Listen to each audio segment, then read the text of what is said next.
প্রতিবেশী নানার লালসার শিকার হয়ে অন্তঃসত্ত্বা কিশোরী, অভিযুক্ত নানা আটক। সাতক্ষীরার তালা উপজেলার মাছিয়াড়া গ্রামে ১৫ বছরের এক কিশোরীকে ধর্ষণের অভিযোগে প্রতিবেশী লম্পট নানা সামাদ গাজীকে আটক করেছেন তালা থানা পুলিশ।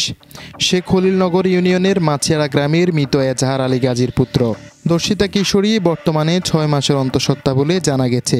পুলিশ ও মামলার এজাহার সূত্রে জানা গেছে, গত ১৫ ফেব্রুয়ারি বেলা আনুমানিক 11:30টার দিকে সামাদ গাজী প্রতিবেশী নাতনিকে একা পেয়ে তার বাড়িতে যায়। পান খাওয়ার কথা বলে সে ওই কিশোরীর শোবার ঘরে প্রবেশ করে। এক পর্যায়ে কিশোরীকে একা পেয়ে ভয়ভীতি দেখিয়ে ও মুখ চেপে ধরে তাকে জোরপূর্বক ধর্ষণ করে এবং উক্ত ঘটনা কাউকে বললে হত্যা করা হবে বলে হুমকি প্রদান করে।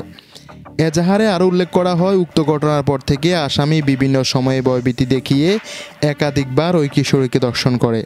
এক পর্যায়ে সে অন্তঃসত্ত্বা হয়ে পড়ে। উক্ত ঘটনায় ধর্ষিতার মা বাদী হয়ে তালা থানায় নারী ও শিশু নির্যাতন দমন আইন ২০০০ সংশোধনী ২০০৩-এর ৯ ধারায় একটি মামলা দায়ের করেছেন। উক্ত মামলায় পুলিশ সোমবার রাতে অভিযুক্ত সামাদ গাজীকে আটক করে। তালা থানার officer in charge OC Mohammad Mainuddin জানান, সোমবার রাতে অভিযুক্ত সামাদ গাজীকে গ্রেপ্তার করা হয় এবং মঙ্গলবার সকালে তাকে আদালতের মাধ্যমে কারাগারে পাঠানো হয়েছে। Desk report, Bartadesh news, Dhaka.